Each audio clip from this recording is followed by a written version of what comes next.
આજના જમાનામાં ભણતર કરતાં વધારે ભાર બાળકોના ખભા પર દેખાય છે, કારણ કે આગળ નીકળવાની દોડમાં આપણે બાળકોને નાની ઉંમરમાં જ ભારી ભરખમ સ્કૂલ બેગ તેના ખભા પર રાખી દઈએ છીએ.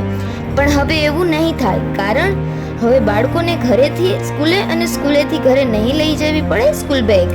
કારણ આપણા કાલાવડમાં જ સૌપ્રથમવાર શિક્ષા વિદ્યા સંકુલ લઈને આવી રહ્યું છે બેગલેસ સ્કૂલનું સુંદર આયોજન.